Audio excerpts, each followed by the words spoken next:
Hello and welcome to Blank Plate, a podcast for Swifties with an appetite. I'm Sara, and I used to be a little kid with glasses in a twin-size bed. I'm Laura, and I'm a mess, but I'm the mess that you wanted. And we've got a blank plate, baby, and we'll write your name. Welcome, welcome, welcome. Hello. We're here. We're here, baby. Both of us are in not great shape, but we're here. Getting right into what's on our plates. Yeah, like I said when we started, we are always thriving on this podcast. Always meeting each other at our absolute best. Yeah, I'm getting over a spring cold that I got from Josh, which he managed to have for like 48 hours. But of course, I had it for a week. So just sometimes it hits harder. And I'm running on like zero sleep after a bachelorette weekend in Florida. Okay. But yeah. So how was that? Okay. I truly do love all the women who I went on this trip with. But Sara, I've never felt older and less cool. Like, honestly, like I was with, I think they're all between like 26, 27. So they're not like that much younger, but I was the oldest grandma there. Every step of the way, I thought I was looking cute. And then like they walked down the stairs and they were like way cuter than me. Like hair perfectly done, like, you know, just like the picture of like femininity. And I'm just like, I just closed my musical. So like I've like barely scraped by the last month. Plus, you had strep throat when your musical. I had strep throat. I opened my musical, and then like 3 days later, I'm hopping on a plane to Florida. So, like, needless to say, I wasn't already at a great place when I was going down there. So, anyway, I had a great time, and Florida is beautiful, and especially in like March sort of dreary weather, it's great to go down to somewhere completely different. Yeah. But yeah, I've never felt more uncool in my entire life, like ever. But I had a great time. So that's good. Yeah, it was good times for sure. And every time I was like thinking I'm Florida, I kept thinking of the song over and over again. So of course. Yeah. So it's been an exciting couple of weeks. Musical's done. I've survived. Now we like unpack everything. But I did get strep throat like the Friday of my show, which Sara graciously came to see, and I was like, hi guys, great. We can't hang out because I'm deathly sick. So yeah, you did such a great job though. The musical was really cute. Thank you. I am very pleased at how it went, and we sold out both of our shows, so it was a big success. So I will take that as a win. Nice. But what's been going on with Chew besides being sick? Right. So what's going on with me?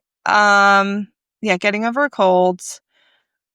But the main thing, like the last week, I have just been weirdly obsessed with the Selena Gomez and Benny Blanco album. But it's also gotten me onto like Benny Blanco TikTok. And I have to say, I'm so happy to be there. I'm like obsessed with him. I did not realize that this man had written like all of the number one hits from like the 2010s. Yeah. Which is crazy because he's only a year older than me. So like all the songs that were huge when I was in college, he like wrote them. Yeah. It's crazy. And, but like, I honestly love him. I love his chaotic good energy. Yeah, that's a great way to describe him. Yeah. And like, he is actually super humble and just sweet. And I feel like he is Selena Gomez's Travis Kelce. Like he matches her in terms of like success, but he also like worships her and he's constantly hyping her up. And I just love to see it. I think they're so cute.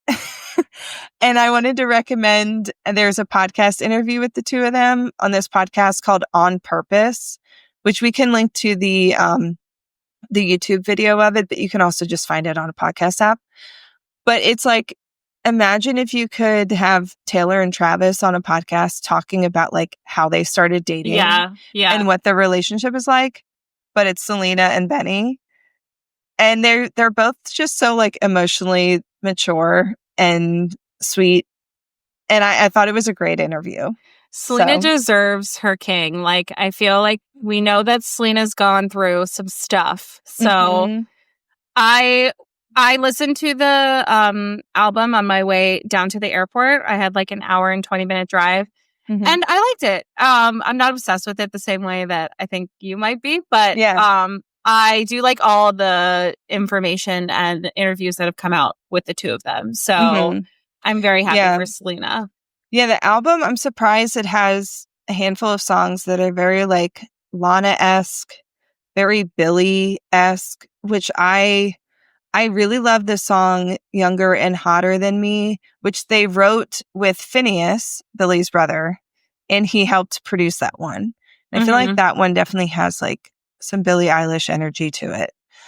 But yeah, I don't know. I wasn't expecting to fall into this deep hole with this one, but I love it. Also um what's it called? The acoustic version of Call Me When You Break Up with Gracie that just came out. So good. Oh, while we're talking about new music releases, Mm-hmm. Ariana Grande just released the deluxe version of Eternal Sunshine. And oh my God, Yeah. great. I'm really into that too. Great. Like I feel like I loved Eternal Sunshine already, but then like I feel like she's basically taken the deluxe and been like, here's like me not afraid to call out what was going on now that I've had a couple months of space from it. And like I feel like these songs have definitely they're raw, but like her writing has definitely improved. I think her storytelling is like really good on the new tracks. So yeah, highly I was recommend. literally just listening to that at the end of my workday today. And I was thinking that I'm so glad that the deluxe came out because I put the whole thing on my spring playlist. And I feel like that album is hitting more for me right now than it did when it came out for whatever reason. So like, I'm glad I'm having this moment to come back around to it and listen, because to me, it feels right in this moment. Yeah, I'm super stoked. I just feel like Ariana, like I feel like the Wicked promotion tour was a lot. Like I think a lot of people were getting sick of her and Cynthia Erivo. Not that I was, but just people were. And I feel like I was worried that I was just going to release a deluxe album. People are going to be sick of this, but no, people are eating it up, which I'm super happy for. But yeah, it's really really good. So the pop girlies are just not holding back. We love it. I know. Okay, guys, Taylor updates? Yes, let's move on to Taylor updates. The main thing was we had the iHeartRadio Awards, which was... oh my God, a disappointment. Pretty much nothing.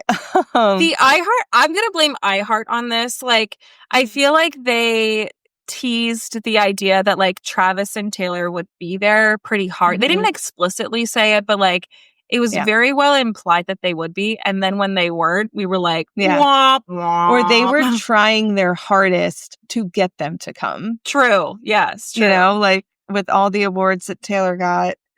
But Taylor did have that video acceptance speech that she did. She was wearing a snake necklace. And orange-ish nails. Orange-ish.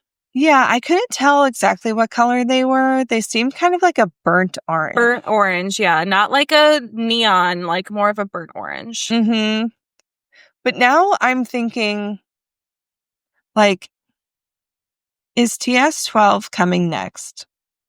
Like, before any re-recordings? Because we had that TikTok video that she did with her cat in section 12 of the stadium. She had the earrings that she wore at the Grammys. Each earring had 12 jewels on it. And then in her recent Instagram story, which was like the first thing she's posted on Instagram at all in like 100 days, where she was saying how much she loved Selena's album, she wrote like, "Oh my God." And the God had 12 Ds in it. I don't know. Listen, the 12s are 12ing, and the 12s are 12ing. Like when people are saying like her Easter eggs are supposed to be easy like this. Yeah. She wants people to find them. And like you don't need to do a bunch of like calculus to figure it out. Mm-hmm. So those are some 12s. Those are some 12s. And she said in her Eras Tour book that the one thing she hates to do is what she's always done before. So if she came out with a new album after Tortured Poets before releasing the last 2 re-records, that would be kind of a surprise. Mm-hmm. So I don't know. I don't know. I do think that we as Swifties have been cursed to overthink everything in the best type of way. And I think a lot of the times her actual explicit Easter eggs are like this. I think they are very obvious. And like, I feel like we turn a mountain into a molehill a lot of the times. And I do think that this, like, forget about the jewels, but section 12 and the 12 Ds is enough. Like, that's all I need. That's all I need to believe it. And, you know, it wouldn't be that crazy of a concept for her to release album 12 because if you think about it, she's gone through a lot of stuff, even since Tortured Poets. So I'm sure she has a lot to say. Yeah. Not that she ever won't have a lot to say because Girlie lives in that studio. But I do think that perhaps doing a new album for her might feel like a pause from the whole Eras Tour and having a different moment and then going back into the world of the Eras Tour of re-recording of Reputation and Debut. I don't know. But like also the time is ticking. So I don't know. Like I feel like she's got only a short amount of time before she has to announce something. So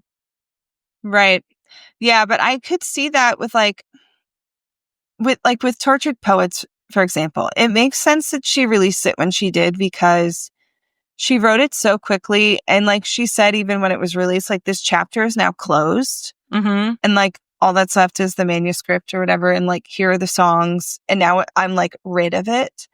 If she had waited another year, like now to release that album, I don't think it would have felt as authentic to her where she's at in her life at all. And so I think the same could maybe be true for this next album. Yeah. Where if she was writing, like, as she and Travis are getting together and the Eras Tour is ending and like all this stuff, I'm sure she was still writing all the time. So to release that, but now with the tour being over, she and Travis are kind of settling. She's entering a more like sleepy era of her life. I just saw a TikTok where people are like, new Swifties, you don't even know what it was like before, you know, like we have been fed and like now you are like, I'm bored. Do you know what it was like? Like, do you know? Yeah. So then I could see having the re-recordings come out to keep things going, but in a time where it makes sense for her to kind of slow down a little bit until like her next tour. Right. And I don't know, like if it is a different genre or different vibe, maybe it doesn't necessarily translate to a tour. Do you know what I mean? I don't see her immediately hopping back onto the tour. No. You know what I mean? So it'll be interesting. Yeah. I mean, I do also want to throw a curveball. What? Karma is could be technically 12. Right. Like, that was an album that was never released. So it's technically album 12. A lost time. Yeah. And I think that could make a lot of sense because Karma, the Lost Album, comes between 1989 and Reputation. Right. 1989 was the last re-recording we got. Right. Reputation very well could be the next one that we get. So this would be like correcting the timeline to have that album come out in between the two of them. I like that theory. I'm sticking with that theory. Yeah. Teamwork. High five. Oh my God. Yeah. I do feel like we are in a sleepy era, which is interesting, but she deserves a sleep. Oh my God. Girl, rest. I mean, we know she won't. We know she won't. She's bored already. Yeah. She's itching to do something. She's so productive. It's an art. Yeah. So yeah. Honestly, she's probably depressed. And I don't mean that to be like mean or negative or cynical, but just like the high that you come off of after something like the Eras tour. And for someone like her, what's next? Just, you get depressed. Yeah. You feel like I have no purpose. It's like a post-wedding blues. Like you do all this planning and then like it's over and then you're like, wait, that's it? Like, that's it. Yeah. Totally. Oh my God. All right. So tell me about this book that you wrote down. Okay. I just wanted to shout out this book. I have it here with me. It is called Stars Around My Scars, The Annotated Poetry of Taylor Swift by Dr. Ellie McCausland, professor of Swiftriterature. Love that. So I found this at Target. You can get it on Amazon, obviously, but it surprised me at Target. And I was like, well, I'm taking this home with me immediately. That's mine. Yeah. But it is really cool. She goes through a few songs from each album and literally writes out the lyrics, and it's annotated. Here, I'll show a page here for the YouTube people. So you can nice. Kind of see what it looks like. She has things circled. She has notes. Things are underlined. And then in the back, there's a whole glossary of poetry terms so that then, she refers to various different like rhyming structures and things like that in each of the songs. So it's really interesting. And she also makes connections between other songs. And then after each annotated lyric section, she also writes a couple paragraphs kind of breaking down in her own words, like what she thinks a song is about or the purpose of the song. But anyway, I wanted to shout it out because it's amazing. If you like our podcast, you will like this book. Mm-hmm. And also, some of the notes in today's episode are kind of inspired by things I read in this book. And one or two things from our Black Dog episode as well. I meant to mention it last time. I forgot. But anyway, so like we'll probably mention this book again in the future. I'll try to credit it when I can. Mm-hmm. But it's like $13. Great little birthday present or something. Yeah. If you're a Swiftie who like loves to read and analyze her songs the way that we do, like for sure check it out. I love that it's annotated. I think that's a cute idea. Mm-hmm. Okay, guys, we're going to be devastated today. So we're doing the prophecy. So obviously the prophecy is on the Tortured Poets Department anthology. It was released technically April 20th of 2024, which I cannot believe we're almost at a year. I know, it's insane. That is crazy talk. And then it was written by Taylor and Aaron Dessner, same as the production. And whether it's a fountain quill or jitterbug glitter gel pen, I have been swaying back and forth about whether this is a fountain pen or a quill. Mm-hmm. For me, I feel like this is something that you would write at candlelight using a fancy quill pen in your diary, and it's like super like flowery in certain ways, but it's also very direct the way a fountain pen song is. So I'm torn about this. I think it's probably a fountain pen with a quill pen rising. I'm gonna co-sign that. I think that there is touches of quill, but primarily a fountain pen, because she really is just like getting to the juice of what she's trying to say here. So my personal association with this song is like, well, number one, personally, if this song found me at the wrong time, I feel like it might actually ruin me. It would have ruined me Yeah. for real. Yeah. It's just like so emotionally raw and something that is so human. Mm-hmm. For everyone who, wants to fall in love and find a soulmate and Yeah. experience a soulful love, like that is just like such a human thing. So like if this song found me at the wrong time, I'd be wrecked. But I do think one of my favorite things about this song is that like it is probably the most vulnerable song she's written, um where she previously would make fun of herself. So for example, she talked about her like lack of ability to quote unquote keep a man in blank space. She like literally made an alter ego of herself for the music video, being this deranged, crazy girl who just dates guys and tosses them out. And even like Shake It Off is Yeah. another. But this is like truly her being like, no, like for real, I can't find someone. And Yeah. I like where she previously would be making fun of herself. This is like her being like, no, I'm like laying it all out there and telling you like, this is my deepest, darkest desire. Like, and I can't, here I am again. That's a really good point. Yeah. It probably is one of the only songs where she talks about it in that raw, vulnerable way. Yeah. And the witchy vibes are just a 10 out of 10. So how can you not love this song? Yeah. It's so devastating. Also, by the way, we are both experiencing thunderstorms right now. Very vibey. If you hear thunder in the background, it just started raining here, like pouring. So we shall see what the technology does for us during this episode. But we're going to try to get through it. Yes. And the thunder will only add to the ambiance of it. So yes. Yeah, so for me, I was initially attracted to this song more for the sound of it than the lyrics. Like I remember the day after the album came out and like re-listening to all of it. It just like I was hearing the sound of it before the words, kind of.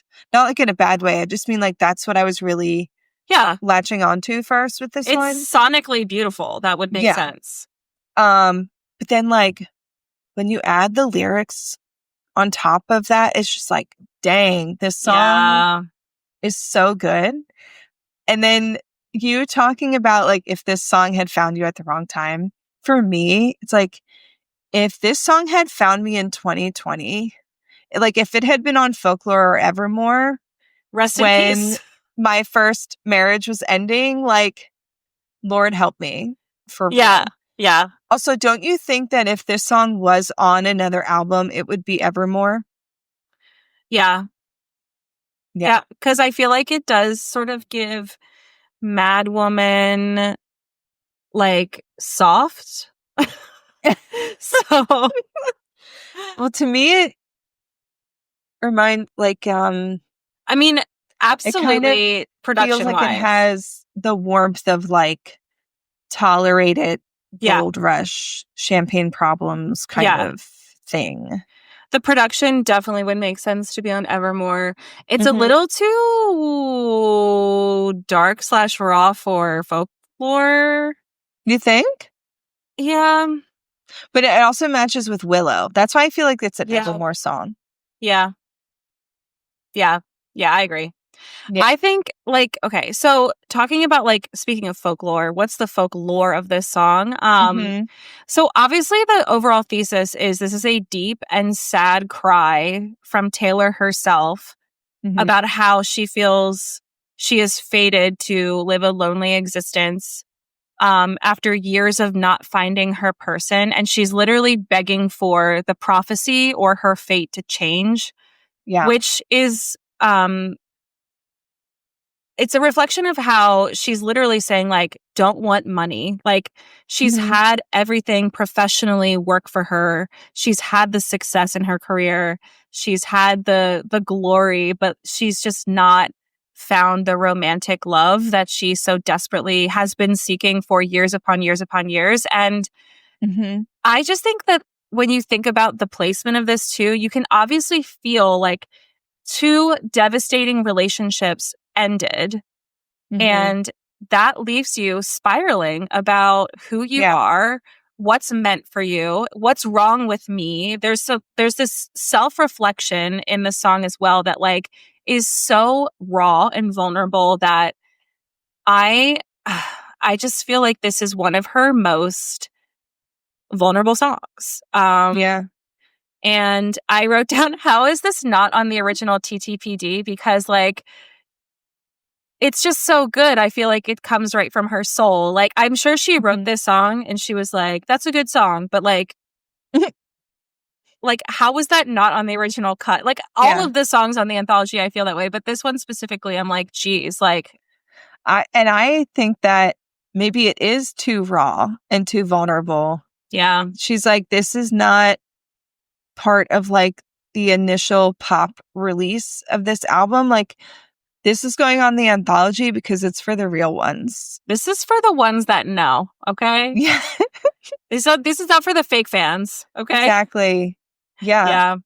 And I did like start thinking about how much Taylor has talked about fate in her music. And like truly there's too many sound clips. So just like a rundown of how many times she's talked about like fate. She said in LOML, who's going to tell me the truth when you blew in with the winds of fate? Same album, The Bolter, At First Blush, This Is Fate. Okay. In Mastermind, she says, once upon a time, the planets and the fates and all the stars aligned. Yeah. Cruel Summer, every night that summer just to seal my fate.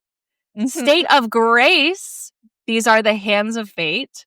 The story of us, I don't know what to say since the twist of fate. Okay. Yeah. And this is the first time. This wrecked me. I feel like this is the first time that we hear her talking about fate almost like a villain in her story, like working against her versus like fate working. Oh, it was fated that we were supposed to meet each other. And like, even like the story of us, I don't know what to say since the twist of fate when all went down. The story of us sounds like a tragedy now. Like that may be a little twist like of this, but this is her truly saying that like fate is working against her. It is a villain in my story. And it's not like this, oh, yay, we were supposed to be together. It's actually quite dark and working against me. Yeah, that's a really good point. Yeah. And really intense. Yeah. Like, so Taylor, we know Taylor's a romantic. We know she believes in like love and like the stars aligning that you're supposed to meet that person. But like, this is like the dark side of that. So, yeah. Oh, yeah. So you wanted to give us a little history lesson about fate as well. Do you want to run down this really fast? So yeah, I was just curious, like, where does the concept of fate come from? So it comes from a bunch of different like ancient mythologies. So Greek mythology, the fates were called Moirai. I'm sorry if I mispronounced that. They were personified as three sisters who spun a thread of life, determined its length, and ultimately when it should be cut off, aka it's giving invisible string. Okay. The goddesses Clotho, Lachesis, and Atropos. Oh my gosh. Atropos? I don't know. Were like we said, sisters who held power and even over the gods themselves. And their role was to decide the fates of mortals, often depicted as harsh and unyielding. And they were worshipped in ancient Greece. They were cults and monuments and sacrifices dedicated to them. And it's basically this idea of like destiny / personal choice, which is what we know fate to be. Hinduism has the idea of karma, which is the way Taylor loves karma. We know that, yeah. And in how one's fate or destiny pans out, and past deeds and divine will influence individual outcomes in life events, emphasizing inevitability and destiny. And the idea of fate isn't like fatalistic. It's like, or like negative. It's just that God's timing death can also be influenced by what karma is. So karma is often misunderstood as a synonym for destiny, but it's not, but it's related. Okay. Islam has the idea of predestination, that God has decreed all things from eternity. So God has determined like what your fate will be. But yeah, fate has basically been used in a bunch of things, even Buddhism, where karma and free will are intertwined, and Chinese philosophies. But like, this is an ancient belief that like, is it personal choice or is your life fated? Is there some higher power that's planning every minute and every second of your day? So, yeah. I'm having like a brain fart. Like, obviously this song is about fate, but does she use the word fate in the prophecy? No. Okay. No. It's kind of what I thought. But a prophecy is the promise of something that is fated. Yeah. So, yeah. Yeah, for sure. Yeah. Cool. Well, should we get into it? Yes. All right, let me pull up verse 1. Here we go. All right.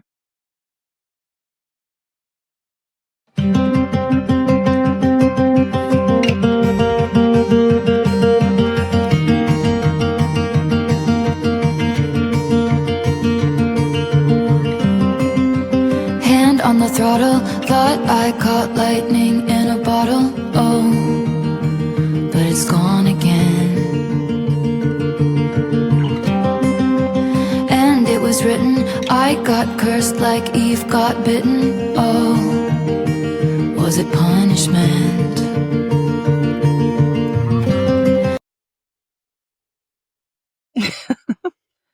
All right, Taylor. Oh boy. So we start out, we hear 1, 2, 1, 2, 3, 4, which is probably Aaron saying. Right? Yeah. They worked on this together. Yeah. Always love to hear a little something like that. That's also very folklore Evermore. Yeah. To have that. Stripped back. Yeah. Mm-hmm. Yeah. Hand on the throttle. We've talked about this line, like literally in the Black Dog? Last episode. Yeah. Mm-hmm. So it reminded me of this line from But Daddy, I Love Him. Basically, like her hand is on the throttle, fully invested in a fast and new relationship.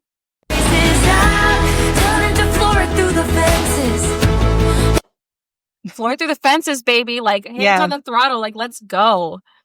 Yeah. And then it made me think of High School, where she says full throttle here. Brand new, full throttle.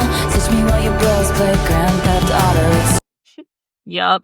So just in general, she's using this idea of hand on the throttle or full throttle or whatever as being like fully invested in a relationship, going like head first, right? Mm-hmm. Which made me think of this old bop. Head first, fearless. Yes, this is true. Taylor is. She's gonna dive head first into a relationship. She's a romantic. She believes in love, and when she falls hard, and she like trusts it. Yeah, essentially, she like gives into it, or at least wants to. You know. Yeah. We know she's also a bit of an avoidant because we've got songs like The Bolter, but. In her heart, she loves love, and when she falls for someone, she falls hard. Yeah, and we love that about her. Yes. Yeah. So literally, this is her saying, like, hand on the throttle. Like, I am ready to go. Mm-hmm. Thought I caught lightning in a bottle, which we talked about again in the Black Dog when we were talking about Maddie, as I'm sure in the context of her experience with a 6-year relationship ending, and then this person walks back into your life that was sort of a situationship that you always had in the back of your brain, and you know, the one that got away sort of idea. Yeah. And like if that is the one that got away and you finally get together, it's like catching lightning in a bottle. It's this idea of like, finally it's like right person, right time, and like it's here. Totally.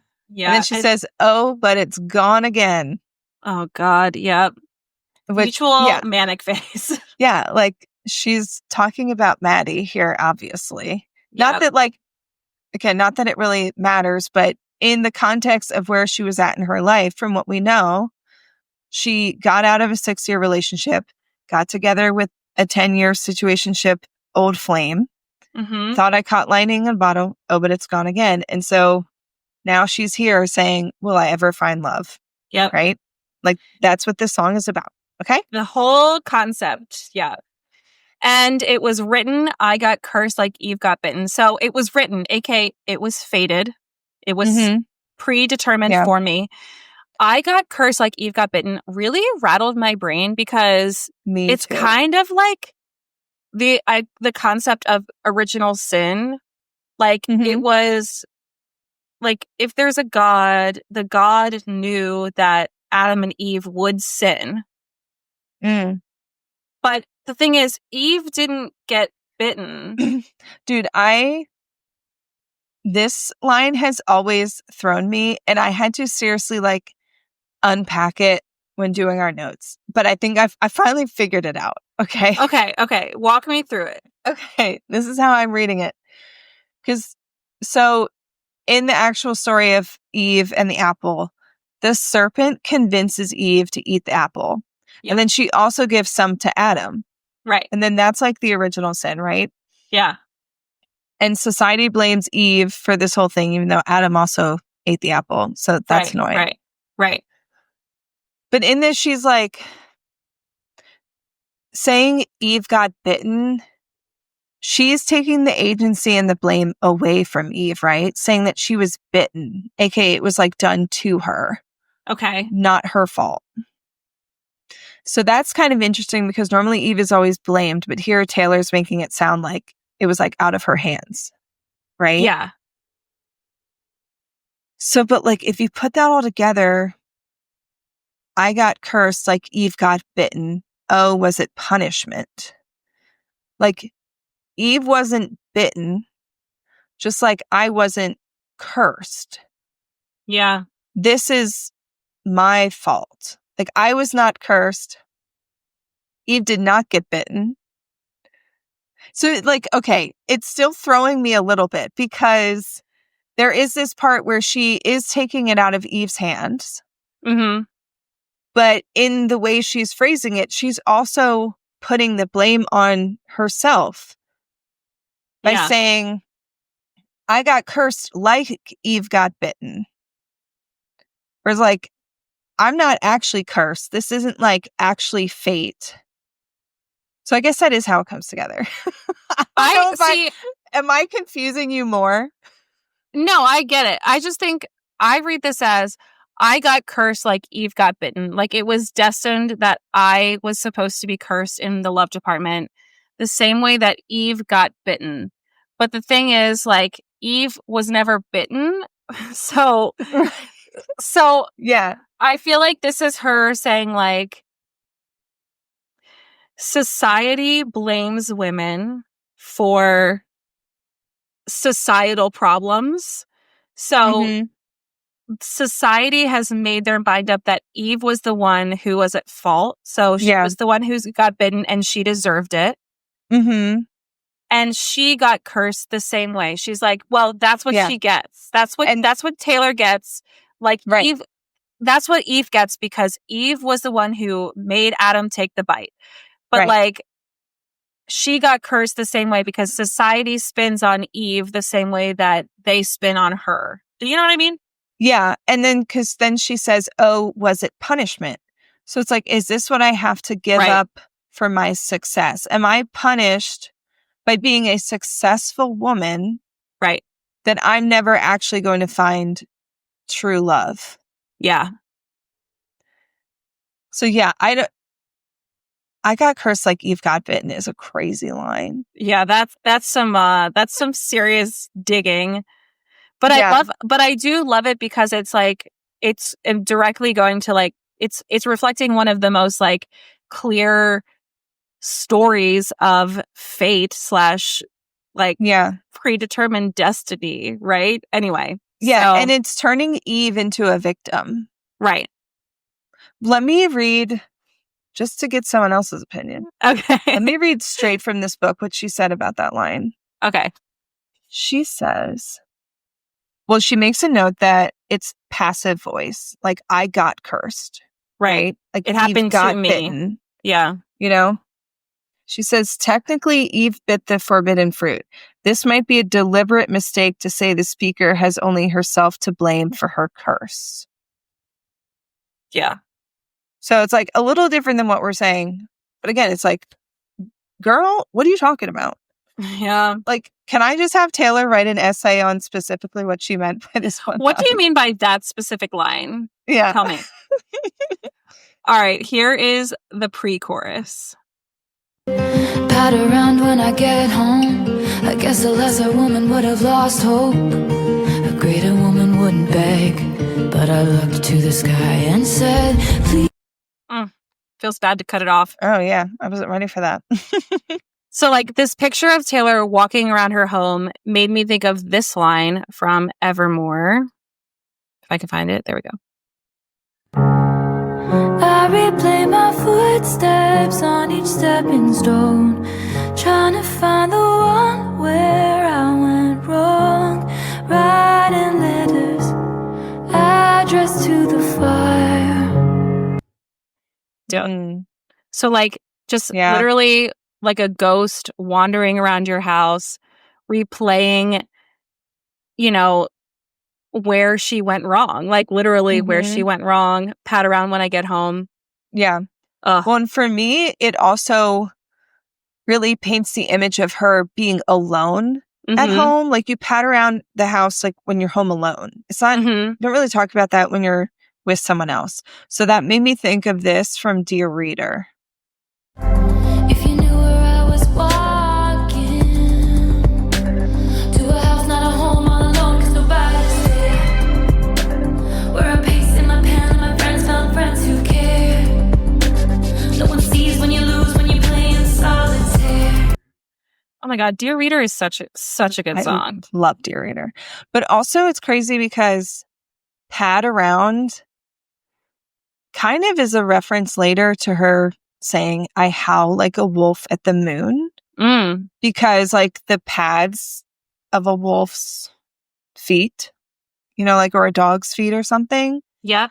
And in Dear Reader, she says, pace in my pen. Like she's an animal. Right. And it's also, I think, a play on words with like her pen being like writing songs, you know? Right. And being Dear Reader, right? And like crazy. This picture of her alone in her house, patting around, like replaying every single thing that went wrong. What did I do for this punishment? Devastating. And then I guess a lesser woman would have lost hope. And then a greater woman wouldn't beg. So like she still has hope, but she thinks she's not above begging for the prophecy to be changed. So she's looking at the sky and she's saying, please,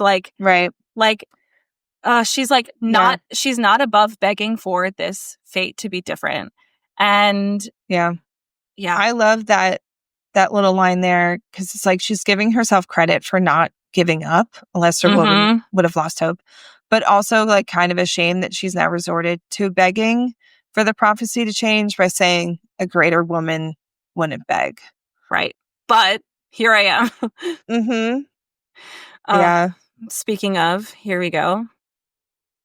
Please, I've been on my knees. Change the prophecy. Don't want money, just someone who wants my company. Let it once be me. Who do I have to speak to about if they can redo the prophecy? Ouch. Yeah.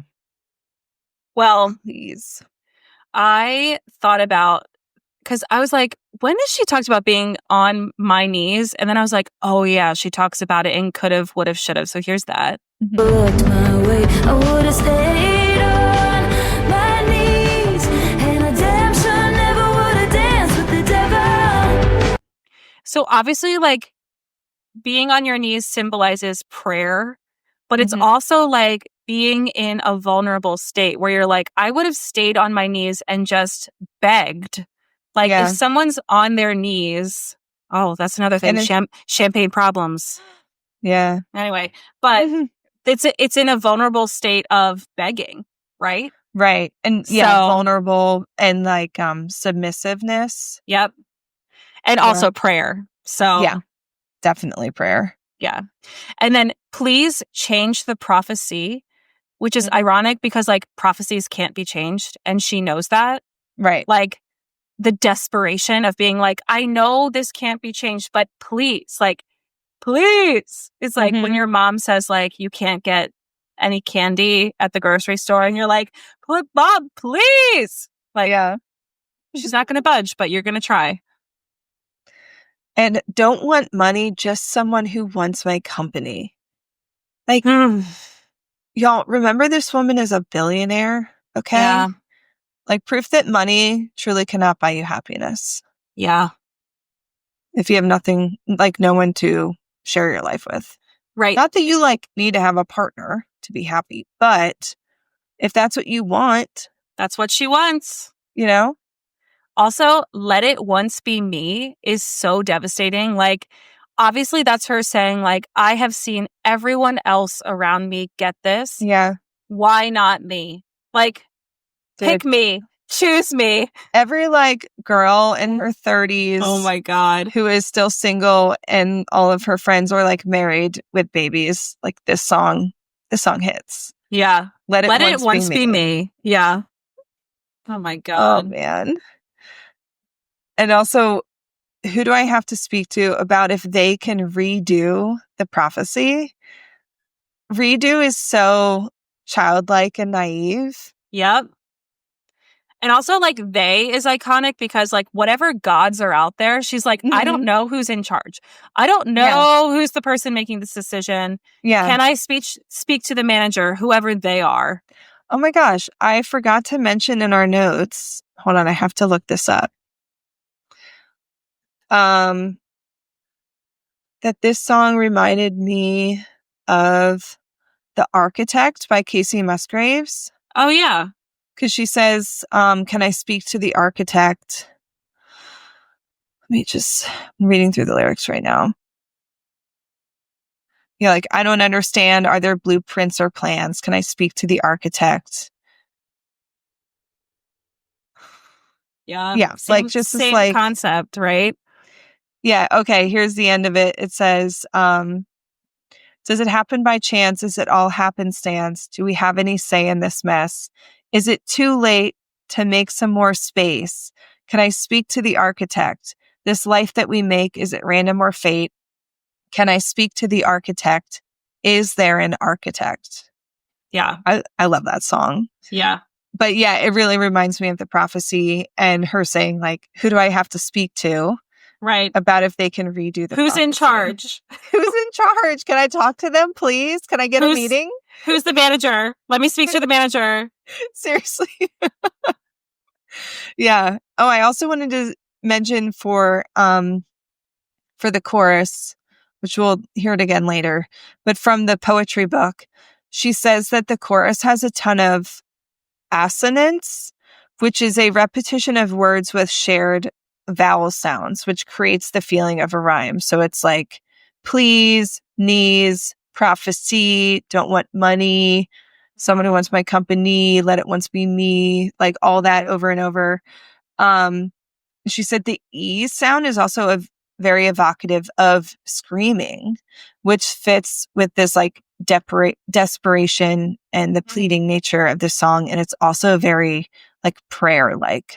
Yeah, I can see that. Mm-hmm. Yeah, that's brilliant. Okay, verse 2. Yeah. Here we go. Cards on the table, mind play out like fools in a fable. Oh, it was sinking in. Oh, slow is the quicksand, poison blood from the wound of the pricked hand. Oh, still I dream of him. Oh man, these verses. One thing I noticed about this verse because like you had cut it up like this for our episode, and I think I like listened to verse 1 and then I listened to verse 2, and I had never noticed this before, but this verse 2 has more layered vocals than verse 1, but they're kind of like whispery and echoing in the background, which really adds Very to the, witchy. the witchy, like ominous quality of this song. Yeah, the production of this is super good. I'm sure you've listened to the Dolby stems. Yeah. It's so beautiful. Yeah. Mm-hmm. Okay, so cards on the table is a play on words because when you put your cards on the table, you're like laying it out there. Yeah. But later we're going to talk about witches at a sorceress table, which makes me think of tarot cards, right? Yeah. Mm-hmm. So like trying to predict the future with tarot. Right. So she's like literally sitting at a table, cards on the table. I'm trying to figure this out. Somebody tell me that that this is going to work, right? Mm-hmm. Mine play out like fools in a fable. So imagine like she's getting her cards read and it's like, oh yeah, like this is not your your destiny is not looking good. Also, I looked up the Fool like tarot card and what that meant. And I'm not a tarot expert, so tarot girlies and people chime in. But the Fool is depicted as a young person on the edge of a cliff, and it represents new beginnings, potential, and the willingness to embrace the unknown. So, and that's her, right? Like she's willing to embrace the fact that she still sees potential. She still sees hope, despite the fact that she knows that this is the prophecy. She believes in this prophecy that she's never going to find someone, which is kind of foolish. Yeah. Right? Also, the Fool is also really important in tarot because if I'm not mistaken, the major arcana cards in the tarot deck, they tell the story of the Fool's journey. Right. So, like, her mentioning fools makes me think that she is referring to tarot cards. Yeah. Mostly. Especially with, like, the whole vibe of this song. It makes sense. And a fable is a story, right? So, like... A fable is a story that teaches us a lesson. Right. Which is really important for this whole verse. Yeah. Okay? Yeah. Because, like, do you want to go through the next notes? And then I have notes that kind of bring the whole verse together. Yeah. Okay.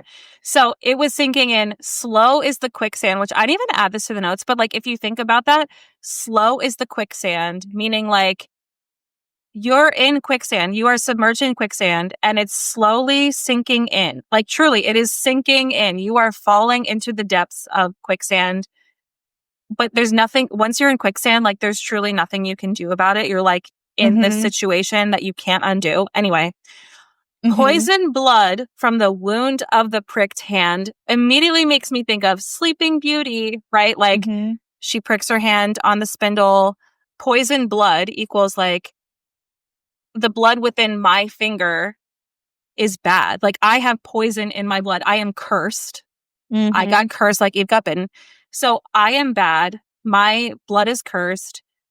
And the pricked hand to me equals like I trusted someone who maybe did not have the best intentions because somebody set me up to fail, basically. Yeah. Someone set me up to fall victim to love again or whatever it is.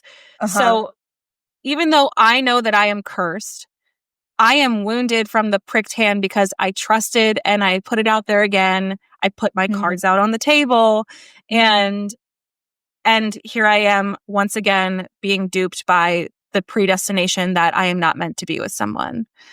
Yeah. It's crazy. Yeah. So the line at the end, "Oh, still I dream of him," is really interesting to me. Like, I'm reading this whole verse to mean like she put her cards on the table, right? She was a fool. Yeah. She sunk into the quicksand and she got poisoned. Yep. But she still dreams of him.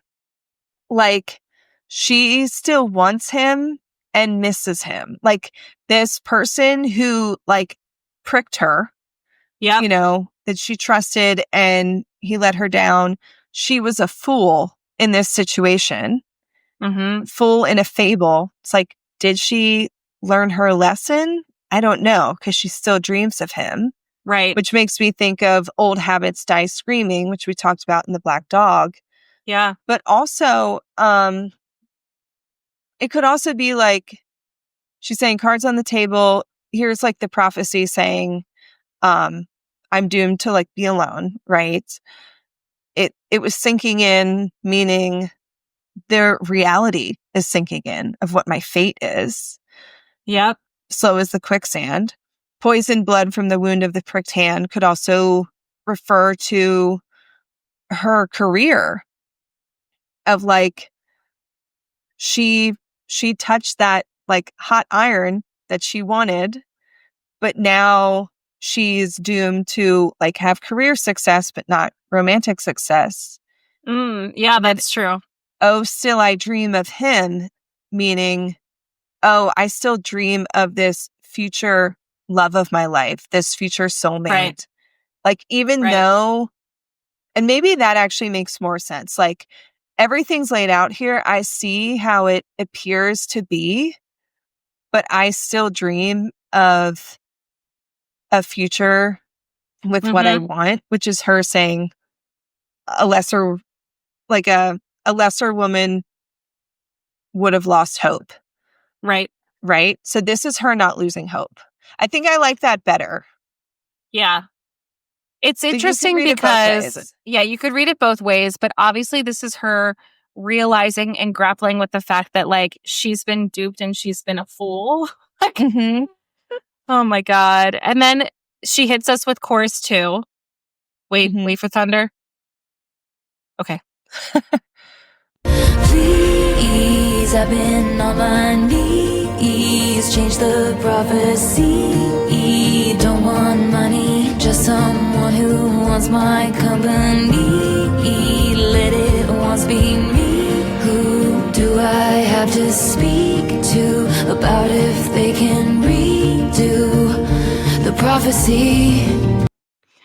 One thing I noticed this time is that in this chorus too, there's a lot of like heavy bass drum and there's like a lot of like heavy percussion, which sounds thunderous, which is probably why we're like, oh, it makes sense. It's a thunderstorm here. But yeah. That's cool. Anyway, yeah. That chorus really does sound like a prayer. Mm-hmm. And I don't think she's ever done like a rhyming scheme quite like this before. It's very unique. The way it works with the melody too. Yeah, I mean, she's just putting it out there. She's literally there's no symbolism, there's no Easter egging. Like, this is literally it. Like, this is a prayer. It sounds like begging. Yeah. Yeah. Yeah. I don't know how she does this. Oh man. Her genius. And then we get the bridge, baby. We love the bridge. All right, here we go. And I sound like an infant, feeling like the very last drops of an ink pen. A greater woman stays cool, but I howl like a wolf at the moon. And I look unstable, gathered with a coven round a sorceress table. A greater woman has faith, but even statues crumble if they're made to wait. I'm so afraid I sealed my fate. No sign of soulmates. I'm just a paperweight in shades of grayish. Spending my last coin so someone will tell me it'll be okay.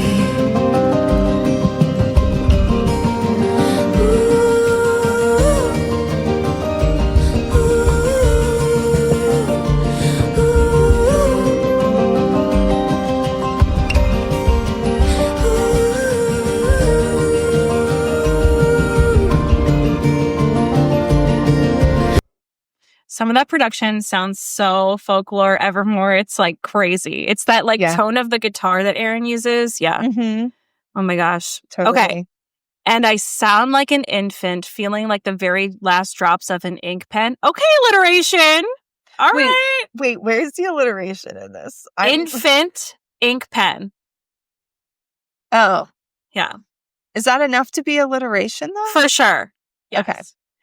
It's a play on words. I sound like an infant ink pen. It's like, yeah, okay. Mhm. So it's literally her saying, like, I know I sound like a child because I'm asking for you to redo Mhm. something that I know you can't undo, but I'm still begging you and whining about it.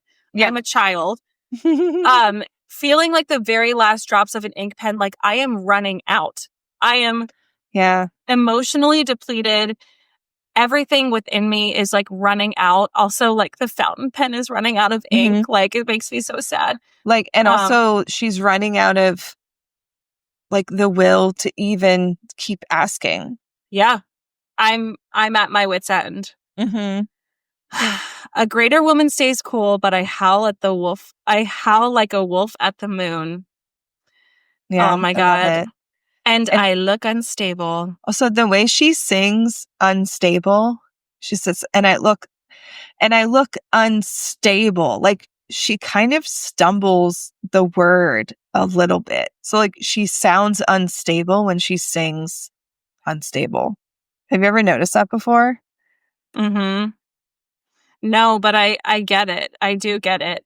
And Yeah. like saying like she's admitting like I look unstable, like I am crazy, I look like I am deranged. It reminds me of Mad Woman. Every time you call me crazy, again more crazy. What about that? Yeah. Another witchy song. Mm-hmm. Speaking of witches, gathered with a coven round a sorceress table. Yeah. It's giving Willow on the Eras tour. Totally. A coven of witches. Like yeah, like she's gathering all of her besties to cast a spell to change to the prophecy. undo it. Yeah. Yep. Oh. A greater woman has faith, but even statues crumble if they're made to wait, which that line about the statues crumbling was one of the teaser lyrics she gave us before the album came out, which we found out later that all of those ones in the Spotify pop-up were all from anthology songs. Right. So like the really smart Swifties listened to the whole album at midnight. And they were like, wait, what about that line? Where are all those lyrics? Where's like the statue? Yeah. Yeah. But oh yeah, she has had a statue included in that pop-up. But in like, LA. This line is so intense because it's saying like even something strong and like made out of stone can crumble. Yep. Because we know our girl is strong. Right. She can handle a lot. Well, it's so true, right? Like think of all the beautiful like marble statues of the past.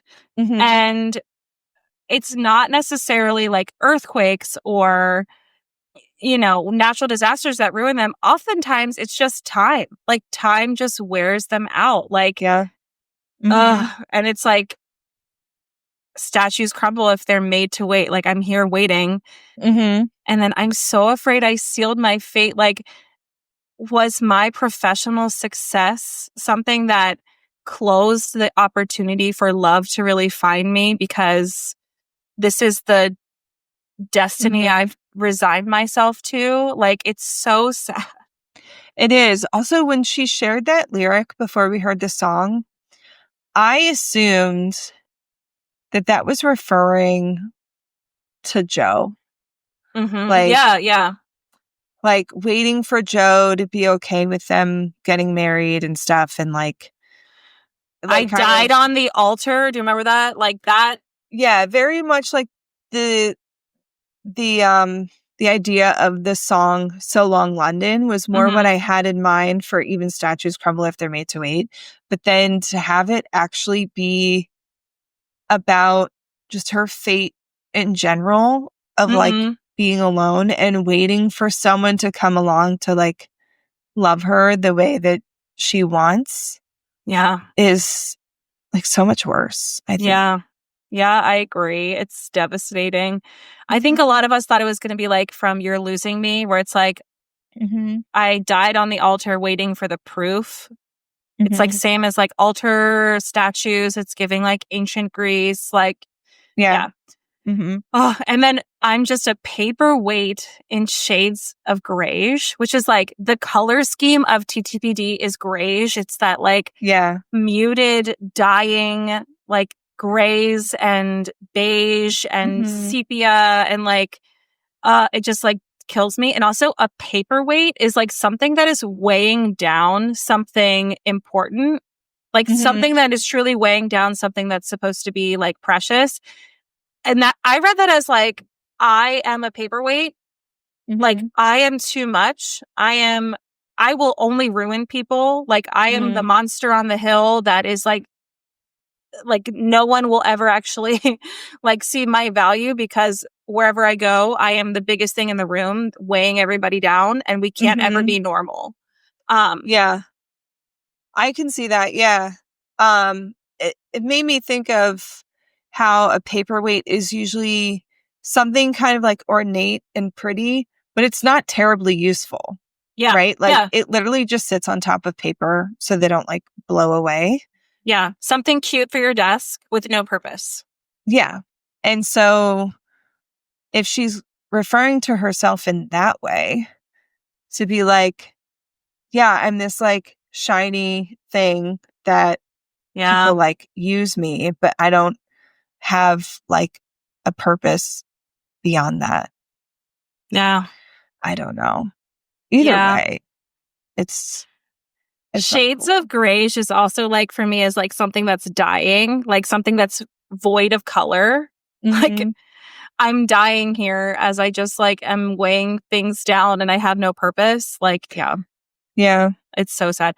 Spending my last coin so someone will tell me it'll be okay. Like that is just so raw of someone. Like all she wants is for someone to be like, it's going to be okay. It's going to work out for you. And for her to actually believe it.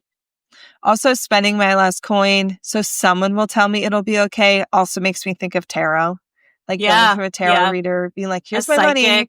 Please tell me that I don't have to worry about this, that it is actually going to be okay. Yeah. And I'm willing to spend my last coin. I'm willing to do anything. I'm willing to go broke because I just want the validation that it's going to work out for me. And she has a lot of coins. So if she's willing to spend her last coin so someone will tell her it'll be okay, like she's going to put it all out there. But also, we cannot not mention the iconic performance of this on the Eras Tour, matched up with Long Story Short. So let's listen to that. 'Cause I'm just a paperweight in shades of grayish, spending my last coin so someone will tell me it'll be okay. Past me. Oh, it's so good. I wanna tell you not to get lost in these petty things. Your nemesis will defeat themselves before you get the chance to swing. It's so good. And when the crowd cheers when they realize what she's doing, oh my God. But it's so good because it shows growth. Like it shows like spending like this moment of like pure raw desperation and sadness and like just like truly like lost all hope to being like, long story short, it was the wrong guy. Well, and spending my last coin so someone will tell me it'll be okay.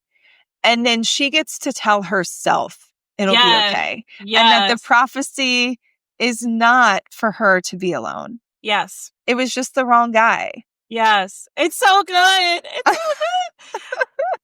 But like what I love about that is like Swifties understand what she's doing. Like, because we understand like the context of like what she's singing about and like how she's basically saying like, wait, hold on. Like, it's so great. Oh, and then also like these oohs at the end, she's literally howling like a wolf at the moon. I never made that connection, but that is so true. Yeah. I love it. Yeah. Super witchy. It's giving Twilight. Hold on tight, Spider Monkey. Yeah. Which is like I have students who are like discovering Twilight and I'm like, you guys, like this is the thing that we're latching onto. Like, anyway. It was a time. It was a time. Yeah. All right. All right. Chorus 3. All right, here we go. Please, I've been on my knees. Change the prophecy. Don't want money, just someone who wants my company. Let it once be me. Who do I have to speak to about if they can redo the prophecy? Who do I have to speak to change the prophecy? And that's the first time she uses the word change. Like, change it. Like, change the prophecy. Not redo. Change it. Change it. Which is like... Just more like saying, like, the prophecy has been set. Yeah. But I need to use my powers to change it. Yeah. She's like, okay. You can't redo it, but can you change it? Like, yeah. Yeah. And here is the post-chorus, which is the same as verse number 1, which before I even press play, the fact that she brings back verse 1 and its pre-chorus as the end is super symbolic. It's literally history repeating itself. It's literally like the loop is gone back around. Oh, and that's like devastating in and of itself, which is...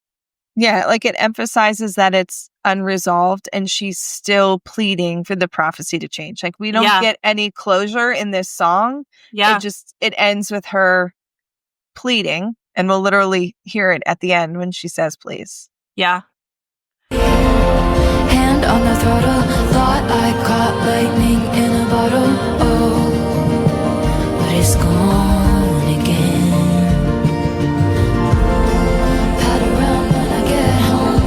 I guess I left a woman that I've lost hope. Greater woman wouldn't say, but I looked to the sky and said, Please. Please. She says it. I remember when we first listened to that, the way it holds out the please at the end, we were like, wait, what is she saying? And then we looked at the lyrics. We're like, no, not please. Oh, man. Like, yeah, the fact that she brings us back is like important to me because it's strange to bring back verse 1 and its pre-chorus as like the closure of a song. But the truth is like, this isn't really the closure of the story, right? It's just like looping back around. And it's symbolic of what she went through, right? She thought she found her soulmate with a 6-year relationship. And then that ended. And she's like, oh no, like maybe this is what I'm destined for. Maybe this is my fate. And then we have another situationship happen. And then we're in this like loop of constantly like, you know? Yeah. So, and that was where she was at the time. Obviously, the prophecy has changed, but yeah. I love to think that she met Travis the week after she wrote this song. I really do. I would love that for her. Yeah. I know. I love it. Yeah. And like the swirling orchestration, there's like so many ethereal little like strings and woo, like is so light and also witchy at the same time. It's like I said, it's Madwoman light. So like Madwoman is like this like dark, like sinking piano. And then this is more like up in the air, like literally like looking up into the air at the gods, right? It's like floating. Yeah. I love it. Yeah.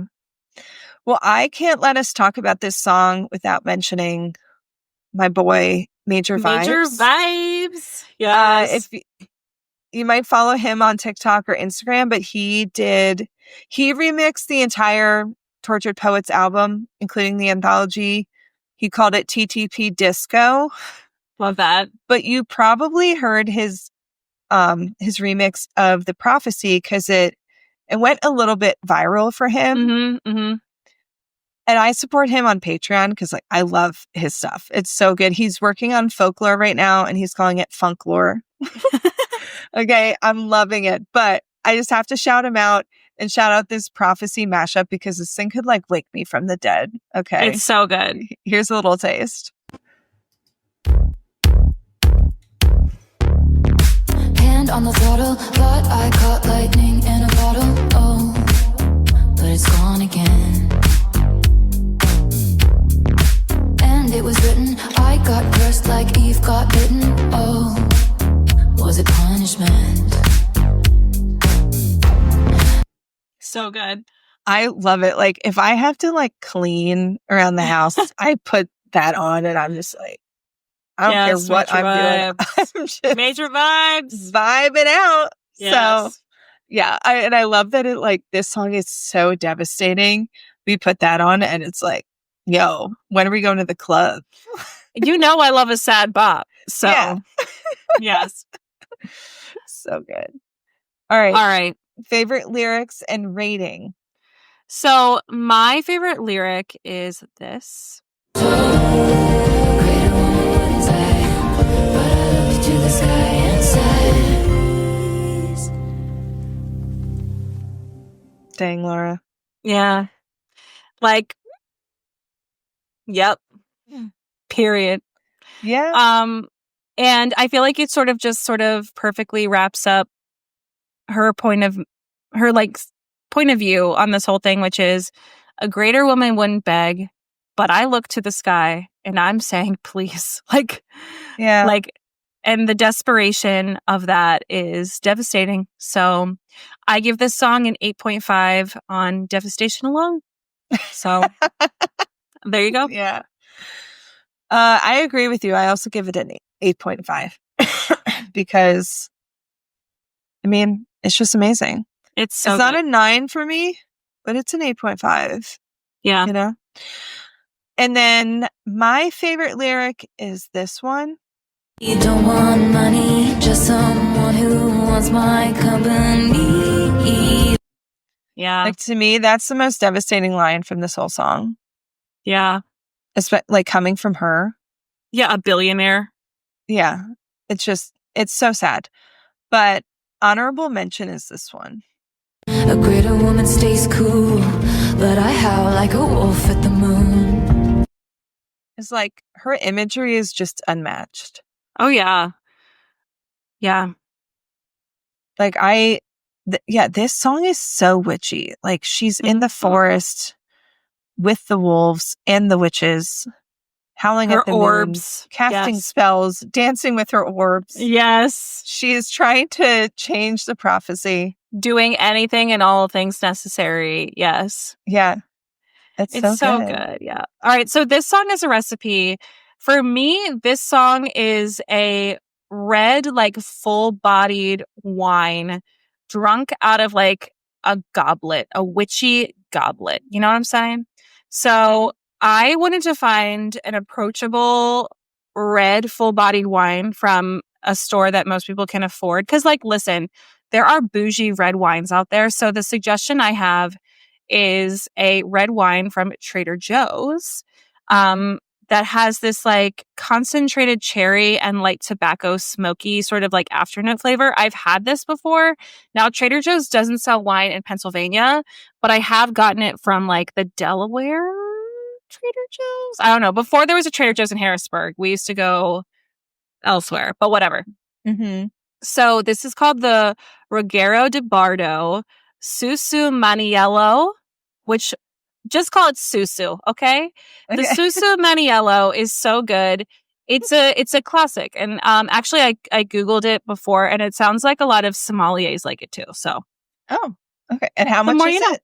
I think it's like it has to be less than $20. It's very affordable. Yeah. Yeah, I mean all the Trader Joe's ones are cheap, right? Yeah, yeah. And I, like I said, I could like be a bougie baddie who gives you $100 wine, but yeah, not from this teacher. So, Gotcha. Yeah.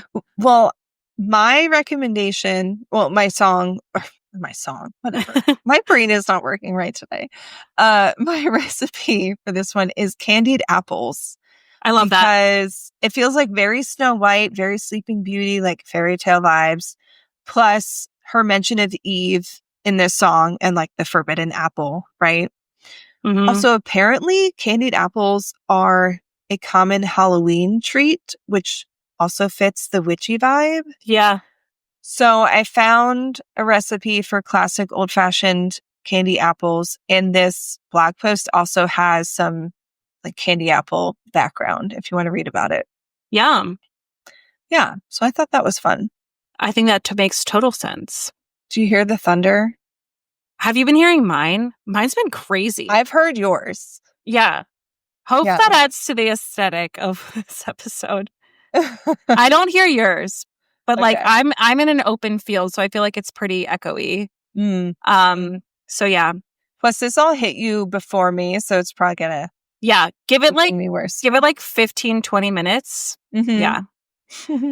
Oh my gosh. Well, you guys, I'm not sure what the next episode is going to be.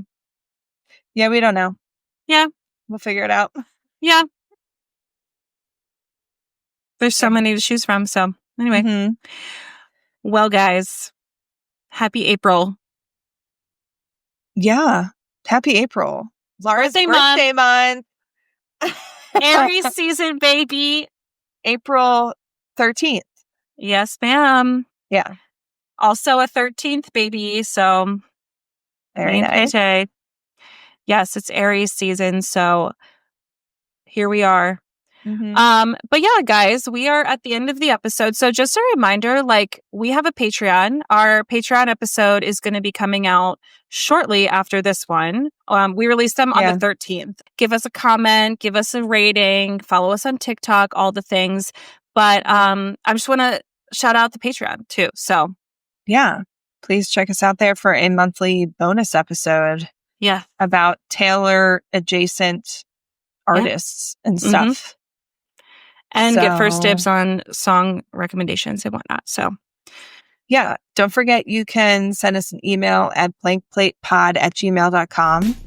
And you can also leave us a voicemail or text us at 717-382-8313. Yeah. And until next time, we've had the time of our lives with you. And you know, it's time to go. Bye. So, bye.